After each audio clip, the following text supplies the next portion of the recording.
niat adaan atau qadaan menyebutkan misalkan dia sholat adaan tapi dengan mengucapkan qadaan maka tidak sah. Tapi di sini ada maka tidak sah. Tapi di sini ada pendapat menjelaskan bahwasanya sihhatul ada binatil qada wa aksi in udira binahwi ghaib. Sah niat adaan itu dengan sah salat adaan dengan niat qada jikalau ada uzur. Misal seumpama binahwi ghaib, ada mendung, dia menyangka hari ini sudah masuk asar lalu dia belum mengerjakan sholat zuhur.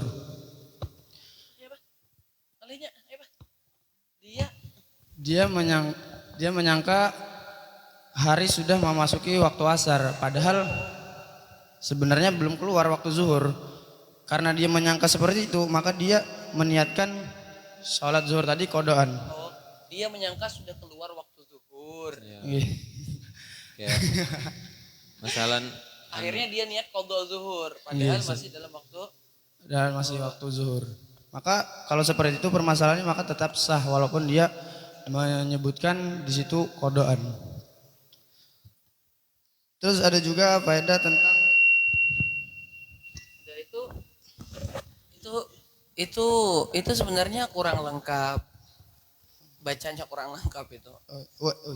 Tambahannya ada. Yang kedua illa linahwi illa wa illa batalat qat'an. Bukan wa in idza arada bihi ma'na lughawi.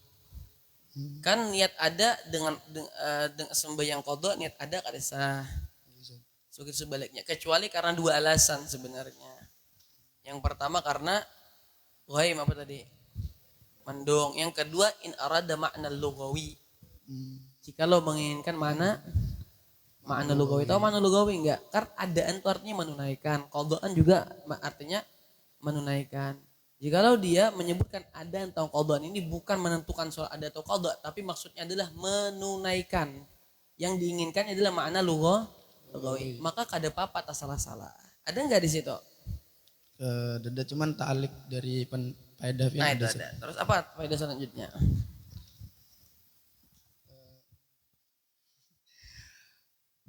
Tentang muqaranatun niat bitakbiratul ihram. Apa? Muqaranatun niat bitakbiratul ihram. Apa itu? Imam fil majmu' al-mukhtar makhtarahul imam wal ghazali annahu yakfi fiha al-muqaranah urfiyah indal awam bihaitsu yu'addul mustahdiran lis-shalah.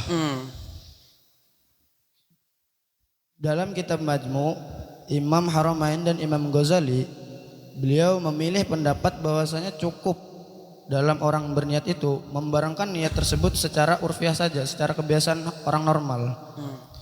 Di sisi orang-orang yang awam dengan sekiranya yuaddu mustahdirin lis-shalah sudah digolongkan dia hadir dalam sholat. Bahkan wa indal a'immatil salasah di sisi pendapat imam mujtahid selain imam mujtahid yang tiga selain Imam Syafi'i, mereka berpendapat yajuzu taqdimun niat ala takbir bi zamanil yasir. Boleh mendahulukan niat sebelum takbiratul ihram dengan catatan bi zamanil yasir, waktu antara mendahulukan niat dan takbiratul ihram itu waktunya sangat singkat atau sedikit saja tanpa berlama-lama. Contoh-contoh apa contoh? Contoh misalkan Ya aneh itu. Misalkan dia sudah di dalam mushola lalu dia atau kayak menuju ke mushola. Bukan.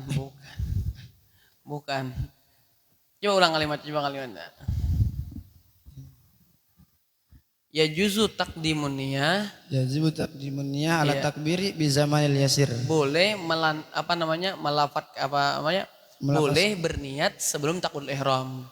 Tapi di zaman yasir, di zaman yang sedikit. Jadi pas akan berdiri, berniat dahulu. Perbuat sembahyang fardu, niat dalam hati. Perbuat sembahyang fardu Allah, ketika Allah Akbar kosong dari niat, gitu loh maksudnya.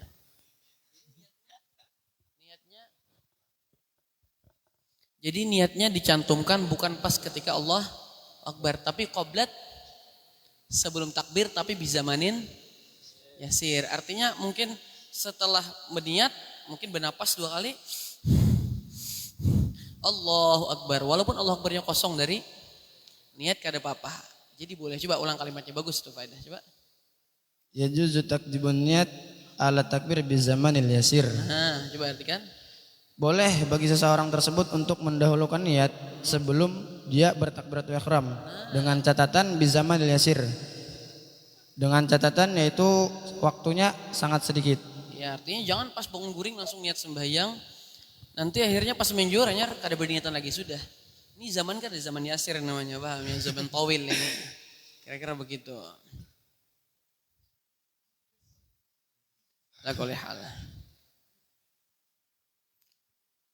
Itu ada dikomentari oleh Imam Abu Syekh Umar bin Makhramah, pendapat tersebut kata beliau bagus diambil bagi orang awam, bagi orang was-was. Jadi udah niat tuh sebelum takbir aja dah. Pas berdiri dan pas bersiwak tuh niat aku perbuat yang pada zuhur 4 rakaat fardu makmuman kalau ta'ala Allahu Akbar. Takbirnya kosong dari niat. Ini bagus diambil terlebih bagi orang yang was-was yang bacangan takbir terulang 2-3 kali. Karena takbir itu kalau terulang ganjil masuk sholat, kalau terulang genap keluar dari sholat. Misalnya takbir genap, Allahu Akbar sekali, rasa kadesah. Lalu takbir kedua kali, Allahu Akbar, maka keluar dari sholat. Karena takbir pertama sudah sah, dibatalkan oleh takbir yang kedua. Karena mengulangi rukun takbir ini batalkan. Pas yang kedua, ada pas juga niatnya. Takbir ulang ketiga, Allahu Akbar, masuk lagi ke dalam. Makanya ulama yashfa setiap kali genap keluar. Ulama yutir setiap ganjil masuk dalam sholat begitu. Aku lihat. Udah ada lagi faedahnya cukup.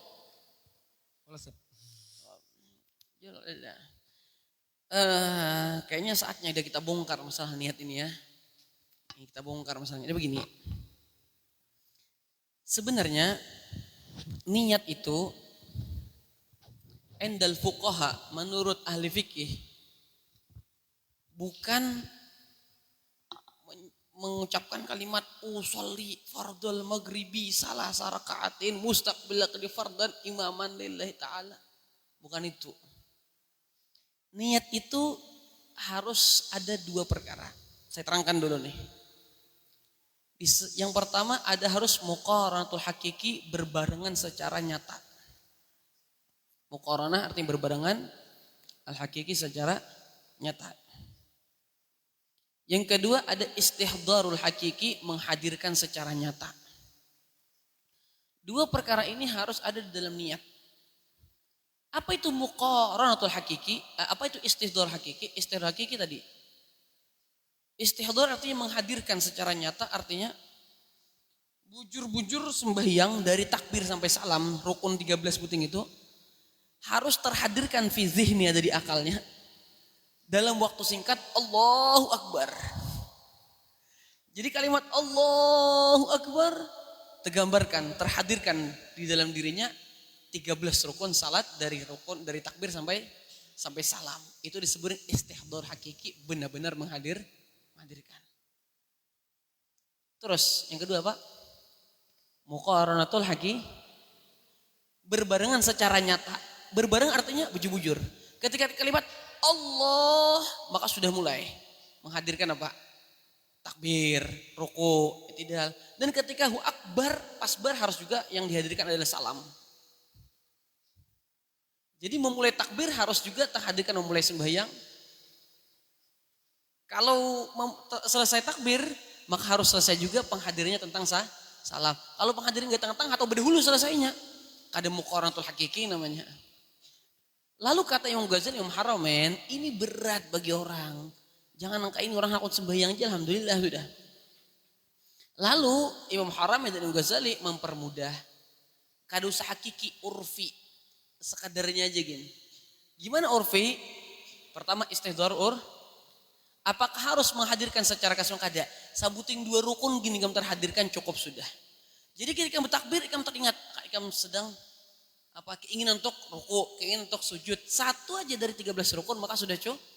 Allahu Akbar. Makanya takbir orang tuh ada panjang. Takbir panjang tuh takbir mubtadiin, orang pemula itu. Paham ya? Bayangkan, cuman menghadirkan ruku masa berat. Allahu Akbar. sujud. Allah Akbar. Yang penting urfi, yang secukupnya aja. Kada usah 13 rukun. Yang kedua Pak, istihdharnya harus urfi dan muqaranahnya harus apa urfi itu? Yang penting berbarengan. Hendak di awal takbir, tengah takbir, berdahulu ta'ala. Kada harus dari awal takbir sampai akhir takbir. Jadi pas Allahu menghadirkan sedang sujud. Pas akbar kosong daripada istihdhar apapun, maka hukumnya sudah sah. Jadi inti dari niat itu bukan apa namanya memaksakan diri mengucapkan aku perbuat sembahyang fardu subuh 2 rakaat fardu karena Allah Ta'ala. Ya berat dan butuh panjang. Allah adaannya belum masuk jamaah belum masuk kan itu kan. Padahal segampang itu loh. Cuman ente dipaksa menghadirkan salah satu dari rukunnya sholat. Jujur kada? Ada usah 13 kata Imam Ghazali ya. Dan yang penting penghadirannya itu diantara Allah dan akbar. Jadi penghadirannya disebut istihdhar secara urfi dan membarangkali disebut dengan muqaranah secara apa susahnya? Allahu Akbar. Berazamnya nih menghadirkan itu berazam hendak pada melakukan itu. Allahu Akbar. Selesai. Nah, tapi kalau ente niatnya aku perbuat sembahyang fardu subuh, makmuman belum datang, makmuman adaan belum ada, adaan 4 rakaat. Allah. Di sini enggak habis padahal sunahnya di sini habisnya. Kenapa di sini habis? Agar akbarnya betul-betul ke hati kan akbar tinggi. Akbar kayak ini kan akbar namanya ini. Mas akbar ke bawah. Cari kan pangnya awaknya tinggi. Cocok kan gini dong kalau paham enggak kira-kira tuh? Enggak hadir mana akbar jadinya. Ada lagi yang jadi Allah karena ada habis pasti niatnya diputar tangannya. Oh Akbar.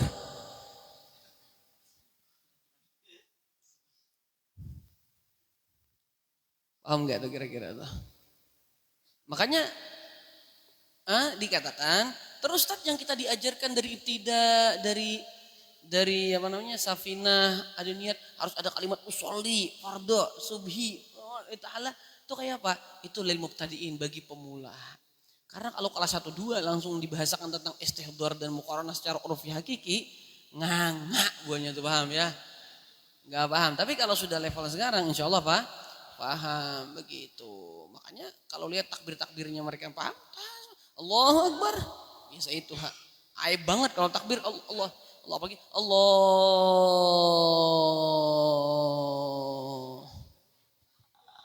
Ya kan?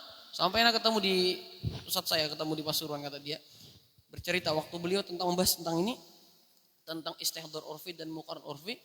Beliau bercerita, aku dulu ketemu kata beliau di Masjid Pasuruan. Allah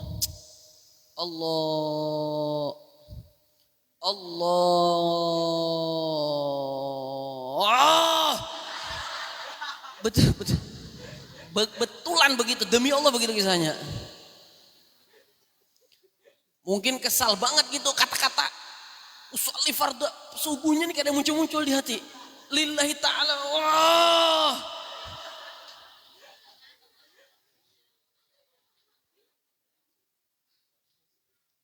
Wallah alam mungkin ya buannya gimana nggak berat ketika hati disuruh mengucapkan sesuatu yang berbeda dengan mulut.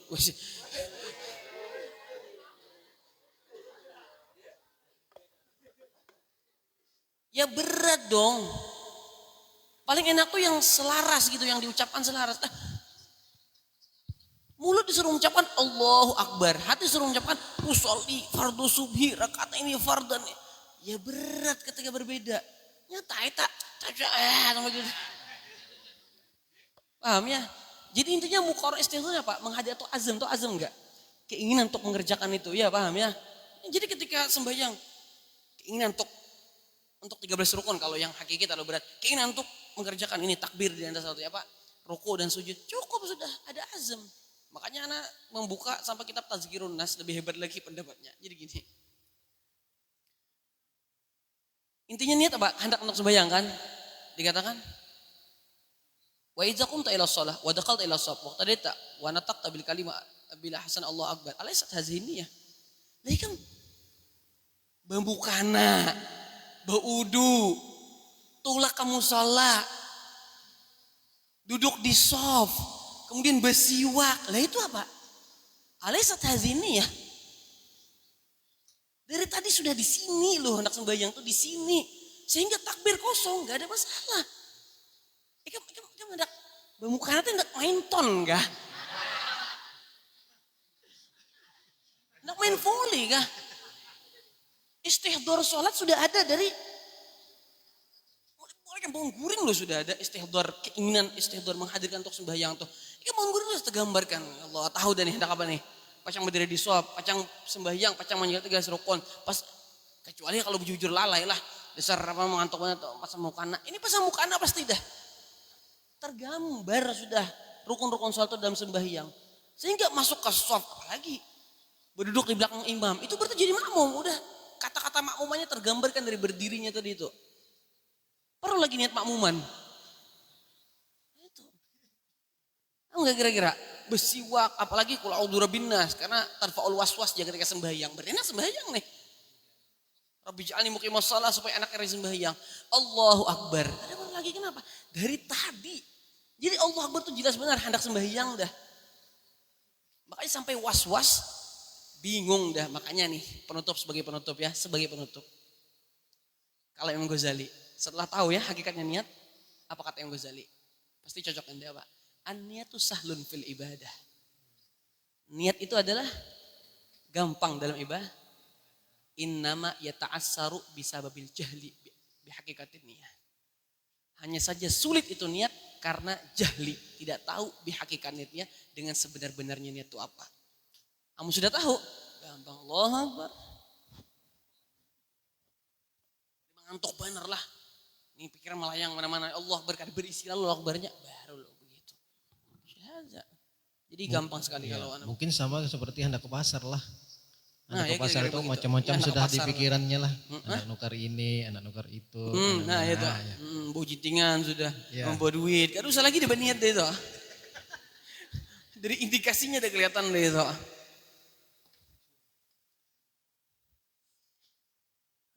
Ya Allah, Akbar ya.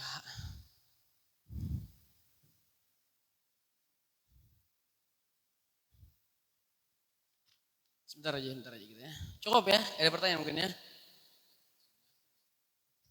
Ada faedah. Kasih. Kelas 4 belakang nih paham kah buatnya? Kenapa di belakang duduknya Ustazah? Atol. Kelas 4. Oh sudah dikuasai. Oh berarti berebut ya di muka kisahnya.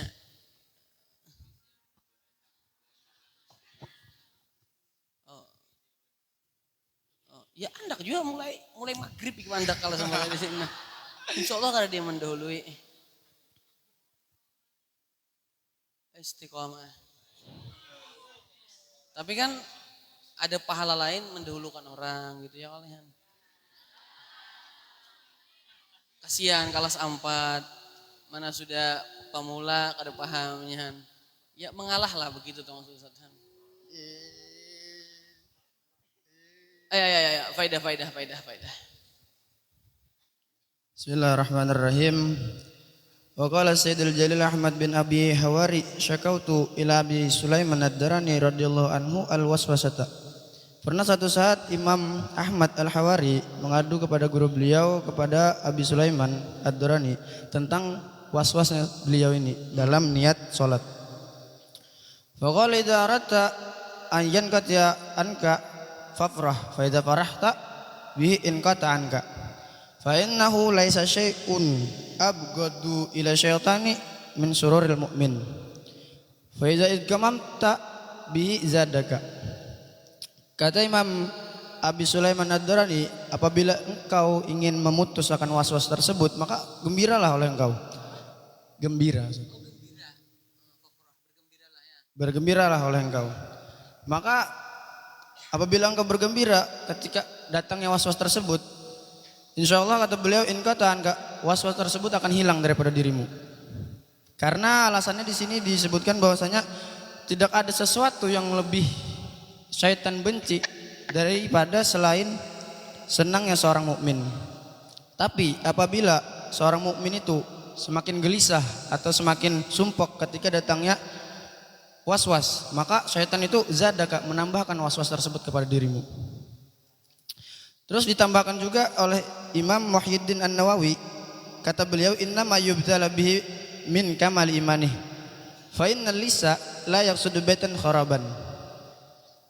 Kata Imam Nawawi, sesungguhnya yang diberi cobaan seperti waswas tersebut itu disebabkan karena sempurnanya iman seorang tersebut. Karena bahwasanya seorang pencuri itu, kata beliau, tidak mungkin masuk ke suatu rumah yang di dalam rumah itu kosong atau rumah itu roboh.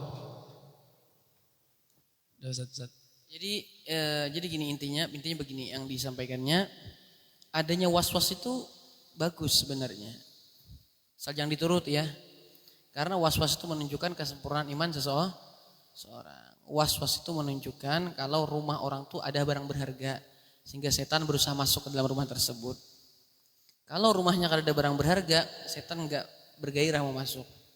Begitu juga kalau sholat orang tuh sempurna, bagus, maka setan akan masuk ke sholatnya sehingga terjadi lawas. Tapi kalau sholatnya enggak berharga, pahamnya aja lalai dengan sholatnya, ngapain diwaswas oleh syaitan. Jadi adanya waswas min kamalil iman, gitu kan maksudnya, betul ya. Lalu kemudian, tapi walaupun waswas itu ada itu wajar, tapi yang enggak boleh itu untuk dituruti. Nah kemudian diterangkan di situ waswas itu muncul dari sifat sumpek, bad mood. Nah itu muncul was-was, banyak pikiran, dipikirkan ini was-was. Tapi kalau dia bergembira, maka akan hilang itu sifat was-was. Karena syaitan paling suka orang yang bad mood. Dikatakan, paham ya? Pokoknya rumah syaitan, tempat syaitan bertempat itu adalah ya orang-orang yang bukan orang-orang yang sedih, apa bad mood tadi ya. Nah makanya kalau bad mood jadi tempat sarangnya syaitan tadi itu, senang syaitan. La syai'un ahabba ila syaitan min husnil mu'min, dikatakan Imam Busiri. Tidak ada sesuatu yang paling disenangi oleh syaitan kecuali adalah sedihnya seorang mukmin. Kalau sudah sedih seperti bola ada di tangan anak kecil, terserah hendak dilempar, hendak dipegang gitu juga. Kalau orang mukmin itu sedih, terserah setan nanti kelakuannya. Paham ya? Hendak dibuat marah-marah, hendak dibuat hendak ampih, hendak apakah? Harus belajar gitu, terserah syaitan, dan dia tidak punya kendali untuk mengendalikan dirinya. Makanya jangan mau gembira begitu.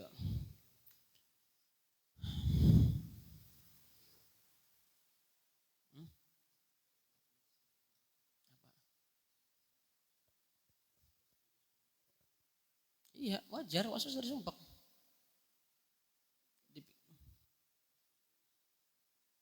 Dari sedih, dari sumpah, pikiran gak ada fokus, ya kan? Akhirnya was-was.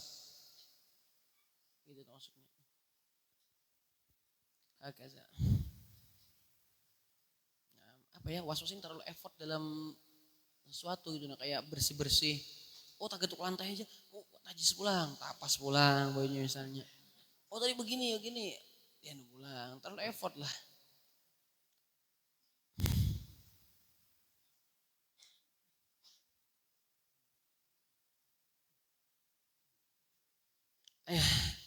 Sedikitnya kita baca bismillah, alhamdulillah. Salatu wassalamu ala rasulillah. Sayyidina Maulana Muhammad bin Abdullah wa ala alihi wa sahbihi kalam sanifirullah nafa'ana bifidar. Amin.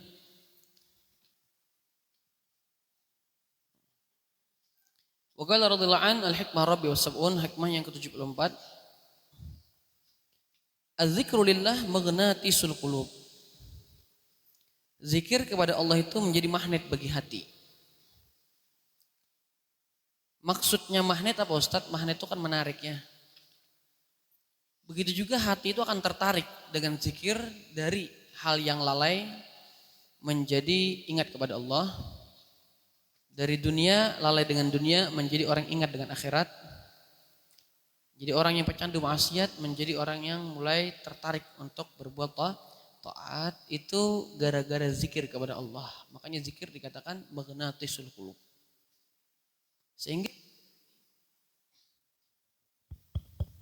Sehingga zikir ini memang salah satu hal yang penting bagi orang mukmin. Ala bizikrillah tatmainnul qulub. Berzikir kepada Allah itu menjadi tatmainnul qulub. Bahkan dikatakan seluruh benda mati yang di permukaan dunia ini berzikir kepada Allah. Yusabbihu lillahi ma fis samawati wa fil ardh. Ayat itu tidak diterangkan sekali dalam Al-Qur'an tapi berulang-ulang kali. Allah mengatakan yusabbih, bertasbih kepada Allah. Ma fis samawati wa fil ardh, apa yang ada di langit makan makanan, buah-buahan, tumbuh-tumbuhan, barang-barang yang lain. Bahkan mereka punya perjanjian kalau mereka berhenti berzikir mereka akan mati. Dikatakan ma min saydin yusadu la syaratan tuqta illa bi zikrillah.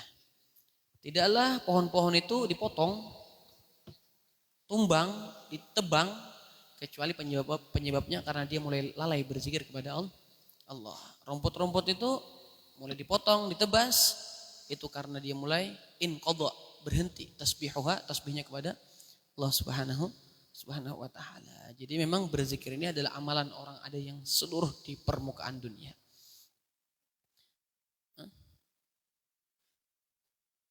Nah, ini manusia luar biasa rahmatnya, yang lalai pun masih dikasih kehidupan, paham ya? Maksudnya magnet itu gimana? Ya jazibuha, akan menarik itu zikir hak kepada hati bi khasiyati dengan kekhususannya. Memang karena khususnya dia bisa menarik min mawatin ghaflah, dari tempat lalai, bahkan ila awalimul ghuyub, sampai mengetahui tentang alam-alam gaib. Ya tadi, dari yang tidak melihat dengan alam gaib menjadi melihat, makanya dikatakan kasyaf-kasyafnya itu orang bisa melihat alam gaib, itu terbuka diantaranya karena banyak berzikir kepada Allah Subhanahu wa taala. Makanya kalau ada orang ngaku kasyaf tapi bukan ahli zikir, paham ya? Maka jangan mudah percayai. Dikatakan la yazalu zakir yataraqqa ila insyaq ilmu ghaibat. Tidak terbuka pintu kasyaf kepada Allah kecuali dengan berzikir kepada Allah Subhanahu wa taala. Kemudian zikir ini juga adalah pesan Rasulullah kepada para sahabat. Kata Nabi, la yazalu lisanuka radban an zikrillah. Seorang mukmin itu seharusnya lisannya selalu basah karena berzikir kepada Allah Subhanahu wa taala. Kemudian, apakah Ustaz berarti kita harus mengucap subhanallah terus? Berwirid terus atau diulang terus wirdul latifnya. Zikir di sini bisa dengan lisan, bisa dengan galbun, dengan hati. Cuma zikir yang teristimewa adalah zikir yang dengan hati kemudian tersalurkan lewat lisan. Atau lewat lisan tersalurkan lewat hati. Bukan di lisan doang, bukan juga di hati doang. Berarti tingkatan zikir itu ada 4. Yang pertama az-zikru fil lisan faqat, zikir di lisan aja. Subhanallah, subhanallah, subhanallah. Tapi di hatinya tidak tergambarkan tentang maha sucinya Allah. Allahu Akbar, Allahu Akbar, Allahu Akbar. Tapi hatinya tidak menghadirkan tentang kebesaran Allah. Sholli al Mukhtar, Allahumma sholli ala Muhammad. Tapi tidak artinya menggambarkan tentang keagungan Nabi Muhammad. Hadza kata yang hadir qalilun naf'i, sedikit manfaatnya. Amnya sedikit manfaatnya. Yang kedua, zikir dengan hati bagus. Lisannya tidak berzikir tapi hatinya selalu mengingat dengan bagus. Yang ketiga juga bagus, yaitu zikir dengan lisan dan berusaha menghadirkannya dalam hati. Misalnya apa? Ketika baca wardul latif, faham ya zal jalal amisna ala dinil Islam, tentang menghadirkan tentang mengerikannya kematian, takut kepada Allah, paham ya? Kemudian yang keempat yang lebih hebat apa? Zikir dengan hati mengalir di lisan. Gimana gambarannya? Ente pernah enggak ketika orang itu kecanduan dengan sesuatu akhirnya banyak bercerita dengan sesuatu itu? Paham ya? Atau kayak pengantin, paham ya? Selalu menceritakan pasangannya. Itu berarti apa? Dia mengingat dengan hatinya akan tersalurkan lewat lisannya. Begitu juga orang yang banyak ingat tentang Allah, lalu menceritakan tentang Allah, kebaikan Allah. Itu yang zikir yang paling top, nomor 4. Sama orang yang banyak menceritakan tentang Nabi Muhammad, bukan karena di lisannya, tapi karena hatinya terkuasai dengan Nabi. Sehingga selalu keinginannya bercerita tentang Nabi Muhammad. Ini zikir yang paling top, nomor 4. Nah, yang penting intinya zikir itu gimana sampai ke dalam hati. Itu yang bermanfaat. Kemudian ala kulli hal dikatakan zikir ini juga dikatakan ma min adamin illa liqalbihi baitani. Sebenarnya di hati manusia itu ada tempat untuk syaitan.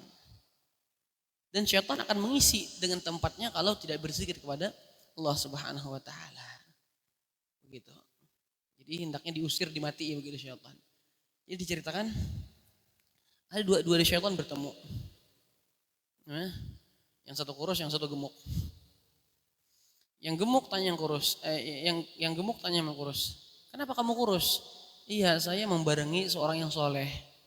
Makan zikir kepada Allah, baca bismillah, pakai baju Akhirnya saya nggak ikut makan. Mau tidur, mau masuk rumah, zikir. Saya kehujanan, saya kepanasan, saya begini, saya begitu. Nah, saya kedinginan, saya sakit gitu. Kamu kenapa gemuk? Alhamdulillah, ketemu yang nggak pernah zikir kepada Allah.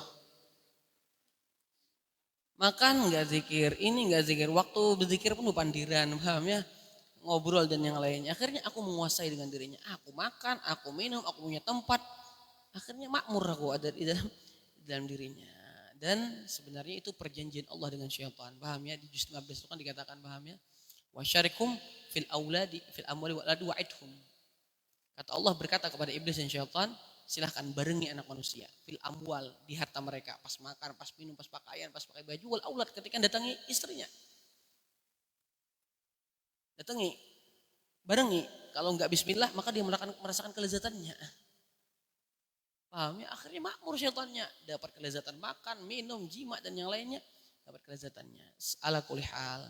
Maka dari itu, nah inilah salah satu cara kita mengusir kehidupan. Makanya harus ya paham ya, man laisa lahu wirdun fa huwa kirdun. Orang enggak punya wird itu kirit itu. Kirit itu cuma 2 aja kelakuannya. Makan sama begaru-garu itu aja, paham ya. Enggak ada punya kelebihan ya. Makan begaru-garu udah. Nah gitu contoh orang yang lupa berzikir kepada Allah Subhanahu wa taala. Ala kulli hal, intinya begini. Tidak bisa terlepas dari zikir, cuma memang harus dibedakan posisi ketika di pondok pesantren dengan di luar. Paham ya? Mungkin di luar tidak bisa istiqomah sebanyak yang ada di pondok pesantren, tapi jangan lepas sama sekali. Minimal ada 1-2 yang dipertahankan zikir-zikir dalam pondok. Hadir bersaudan Ustaz.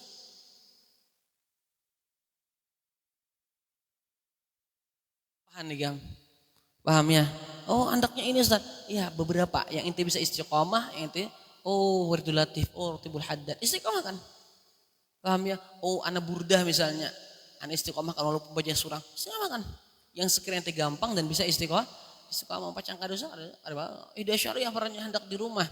Ikam tukang catok warnanya, ikam tukang bagi kopinya, ikam tukang misalnya. Habis itu Pak ikam ceramah kan mendengari habis itu, paham ya? Ala kulli hal harus ada, jangan dilepas sama sekali zikir-zikir yang di pondok. Ala kulli hal wallahu alam. Ada qasidah nih, ada.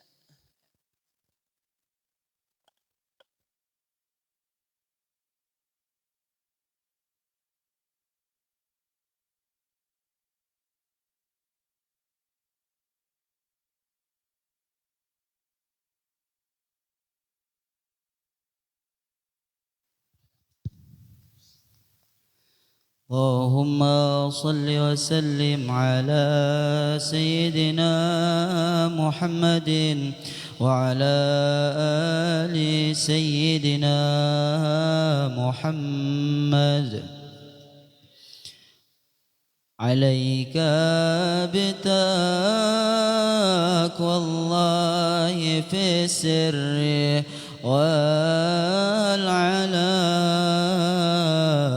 والعلان وقلبك نظفه من الرجس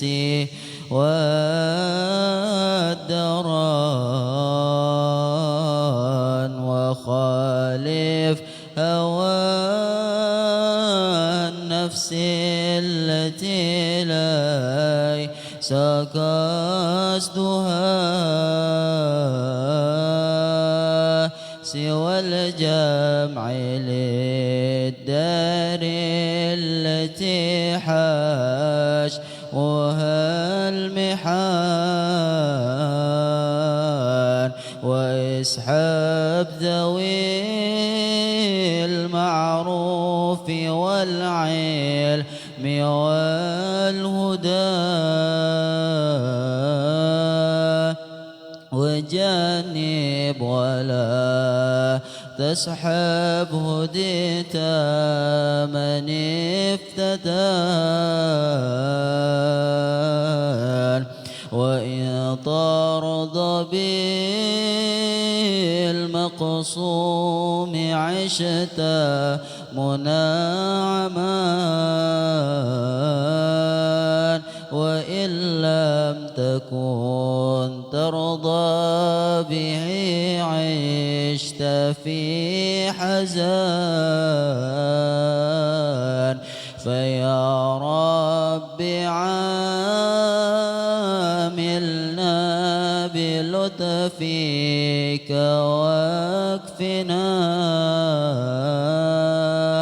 بجودك واعصمنا من الزيغ والفتن ووفق وسدد واصلح الكل واهدنا لسنة خير الخلق والسيد الحسن عليه صلاة الله ثم سلامه صلاة وتسليما إلى آخر الزمان والحمد لله رب العالمين.